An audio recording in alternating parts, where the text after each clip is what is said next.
Hello, everyone. It's Sean from Having Fun Repairs, HFR. Got a bit of a treat especial for you today. My wife is a avid book reader, and purchased her this Energizer kind of LED lamp you see here, a little switch on and off clip to go over her books. And when I say an avid book reader, that's an understatement. I think I've seen her read upwards of 500 pages in one day. Maybe that's a bit of an exaggeration, but no, she goes through books like Fishka, Breathing Water, so, or Swim Through Water, or however that saying goes, doesn't really matter. It's just a lot. Well, the thing is even though we purchased this LED lamp right here, it operates off of two CR2032 batteries, which, if you're buying these batteries, they're not cheap. They get rather expensive. And I'll just go ahead and be honest with you. This LED light does not last long. I mean, it's a little cheapy light you can get off of Amazon. That's where we got it. I'm not going to pull up the data or how much it costs or anything like that. But man, oh man, oh man, does it wear through two 3-volt batteries. I think these are in parallel, so it's doubling the capacity versus doubling the voltage. So the batteries will essentially last longer. Anyways, I'm misspeaking a little bit there, but not much to this LED. Yeah, this is a 3-volt little LED you have here. Looks like they've got one little resistor for current limiting, potentially. Let's see. We got positive here. It's feeding to that. Negative here. And so that means that we go positive, negative. And so we're connecting. Oh, wait a second. Backwards. Positive, negative. So actually, this would actually be in series with each other. So we're going up to 6 volts, and then we're dropping that 6 volts down to 3 volts. So this is, yes, current limiting, but should only be getting like a probably a 3-volt drop across that resistor. And there's a stinky foot in the mix here, and I think I'm starting to see why the batteries run down so quickly. You're not increasing your milliamp hour, you're doubling your voltage and then cutting it in half and dissipating a lot of that through this resistor as heat. So you're actually just burning through batteries. That seems a bit weird to me, unless if I'm thinking about this incorrectly. But there you go. Here it is. Nothing much to this at all. If you'll focus, little square LED light there, resistor here, and an on and off switch. Nothing much to this at all.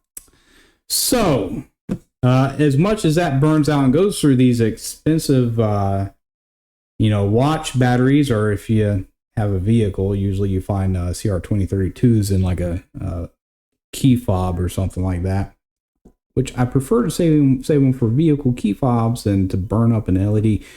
I told her that what I'm going to do is I'm going to build her a better light. No pun on any political things there, but and probably not better. It's definitely going to be bulkier. And we're going to use a 9-volt battery, and I'm going to try to build her a better LED light for her books. And so bring over my little bench test thingy here. What I was working on, essentially 9-volt battery. It's going to go through a switch. Got a white LED with a 3-volt to 3.24 voltage, meaning you need 3 to 3.2 volts in order for the light to start illuminating. Checking the current between the two when it is on. I think we're looking at 19 to 20 milliamps, not much at all. We'll put this right here, and I'll just jump her over this. There we go. Yeah, 19 milliamps. Not much at all.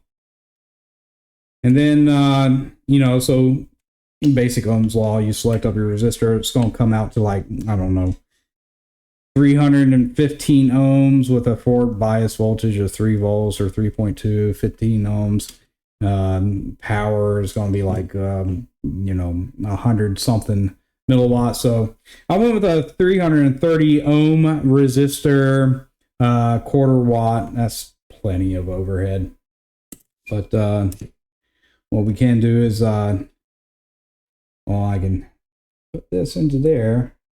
And we'll put it through the switch. I think I've got the switch on right now, though. Oh, come here, come here, come here. Actually, it doesn't matter. We can just stick it in there like this for now. All right, and I should be seeing 9 volts, right? And I do. And then I should see 6 volts through the resistor here.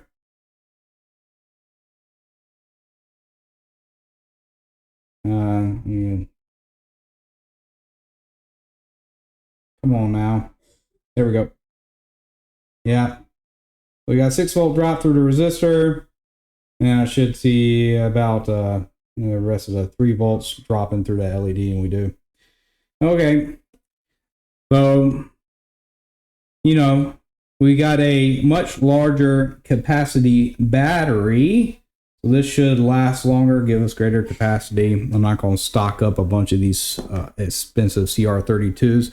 But essentially what we're going to do is I've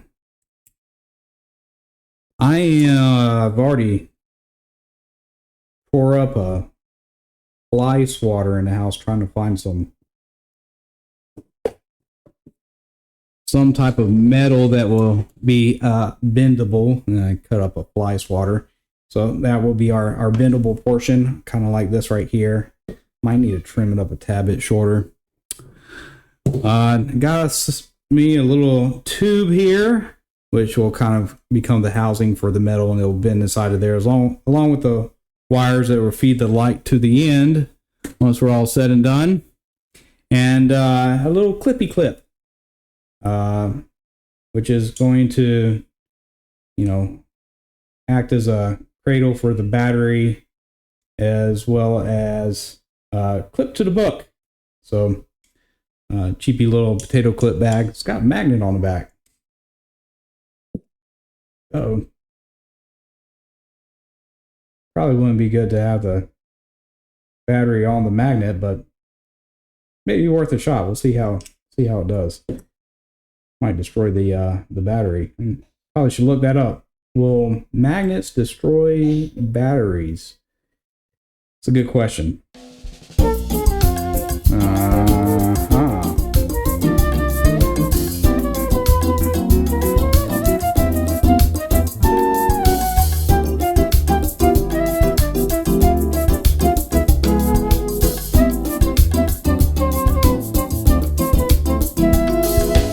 Interesting.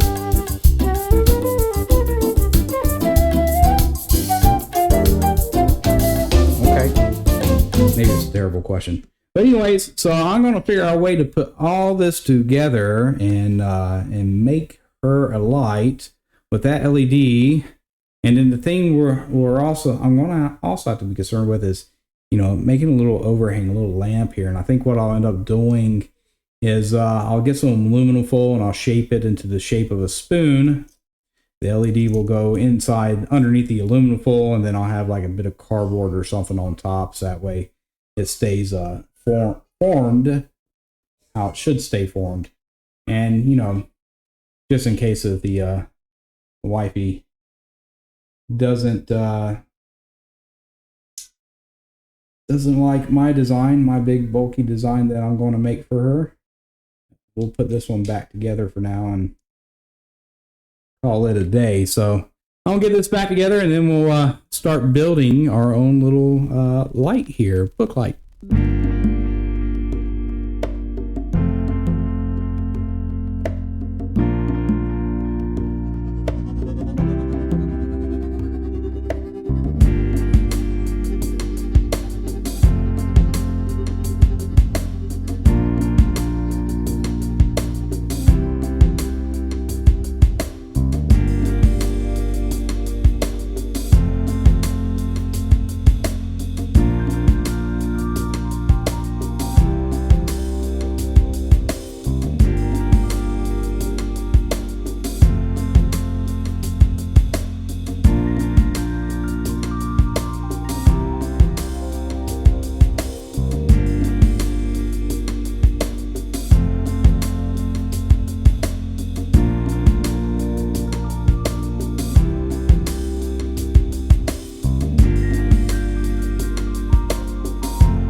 Well, unfortunately, I realized partway through recording the build, which is going to be sped through anyways, I wasn't recording, so I'm not sure what all recorded.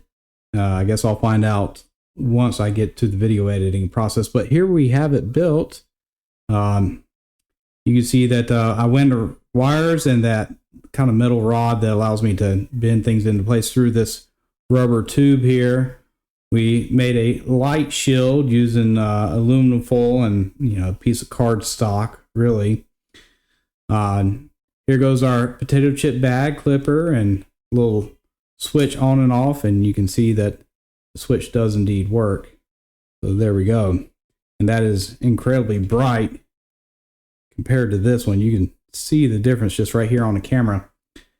But, we need to give a good practical test for this. So let's see if I can get a good practical test for this. What I'll do is I got a comic book here, actually a collection, The Return of Superman. But what better way to see which one works better? Suppose we could put that one in like so. Clear light. Then we'll use the, now I'll dub this the Ultra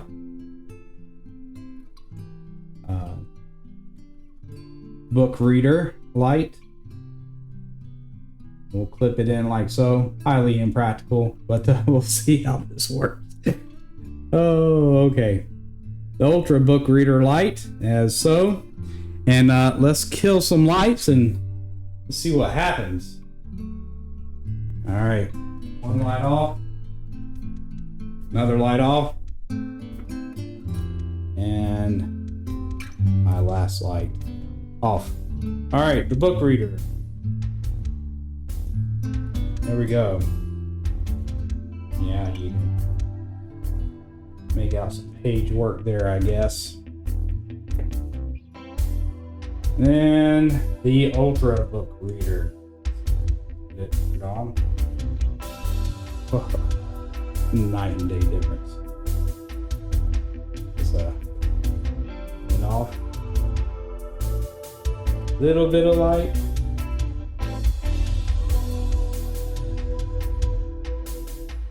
Quite a bit of light. I think we have a clear winner with this one. I don't know. You tell me. Anyways, yeah, that's gonna do it for this video. I'm gonna now give this to my wife, see if she see if she's gonna use it. But yeah, thanks for watching this episode of Having Fun Repairs. This has been Sean. Take care and goodbye.